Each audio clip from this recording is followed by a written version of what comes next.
Weddings should be about love, happiness and commitment. But for childhood sweethearts, AFL star Toby Pink and his wife Chloe, their special day was overshadowed by body shamers as photos from their cosy courthouse ceremony were met with vicious online trolling. Well, refusing to let cruelty define their story, Chloe and Toby made a bold choice.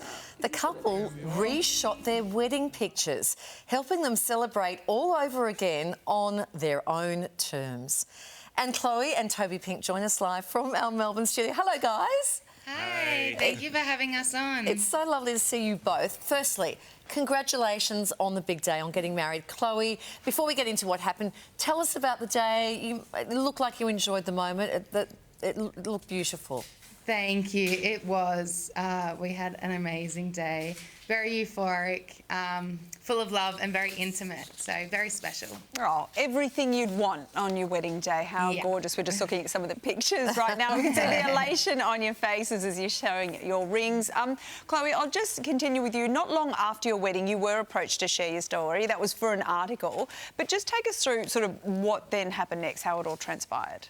Yeah, so there was a beautiful article done and written and then obviously shared in the newspaper and as well as online. And unfortunately from there, obviously naively, I expected congratulations and excitement because we just got married. Unfortunately, I received an online trolling, like mass trolling comments about the way that I looked, not even about the way that I looked, about my body shape. And so what is meant to be that post-wedding bliss was unfortunately filled with so much negativity. Yeah, unfortunately a lot of online trolling. Well, I'm so sorry that people were so horrible. Hopefully you did feel love as well. I'm sure that came through a little bit. Yes, Toby, okay, you're the new hubby. You step in here when you see your wife being attacked publicly. That mustn't have felt very good at all. No, it's not. It was very sad, and to see Chloe go through that was very sad as well. But I'm extremely proud of her, what she's been able to do to stand up for not only herself but for others as well. Yeah, I mean, well said, Toby. Chloe, I think, yeah, a big congrats to you also for taking agency, taking your own story back as well. Whose idea was it to recreate those gorgeous wedding photos and sort of how did you plan all of that, you know, and take back really control of what is such a special day?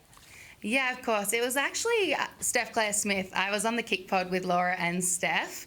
And I was just explaining how when I look at our original wedding photos, and they're beautiful, not because they weren't perfect, I look at them and I associate them, unfortunately, with like a negative comment or an online article. There's no real attachment left to those photos anymore.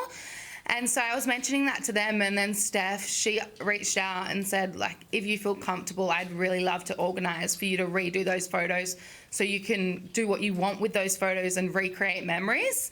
And it was the best thing, so nice of her, and the best thing that we could have done. And Chloe, I love what you've done. So you've reshot them, but then you've also just released the one, and that was that blurry black and white one running through. So you've said, you know what, I've reshot them. I'm going to share this one with you, but you know what, no one else is going to get to see the other ones because this is for us. Is that pretty much how you feel too, Toby? Yeah, exactly. I was very fortunate to be able to get dressed up again and see Chloe in her dress. And it was very special, but yeah, we'll keep them photos to ourselves and yeah, very cherish them. Hey, Toby, you can be honest, like, was it really hard to get dressed up again though? Like trying to get you into a tux back in the penguin suit? For me, it's quite easy, but I'm sure Chloe would have had a full schedule. It would have been harder. Well, that one photo that you have released is absolutely divine. To both of you, look, you've been really honest and open about the impact of trolling on the pair of you. And this affects so many people. So from your perspective, what do we need to do? What do we need to change to better protect people from that online trolling abuse? Yeah, I think there's a few things. The first one is I think we need to have identities to social media accounts. I believe that one person should be allowed to have one account, and you need to identify yourself on that account, and then you can have your business accounts, but once again you need to identify that that's associated with a person. I think we're allowed to have too many fake accounts, so I think that's probably a big issue in itself. But I think it's also the trolls issue. Like, it's not an us issue. I think if you're trolling online, that's a really big issue within yourself, and I feel really sorry for you. You must be really insecure, and I think you need to deeply reflect on why you do that and what that brings to you, and work within yourself and try and resolve those issues rather than project them onto people like me. Oh, well said.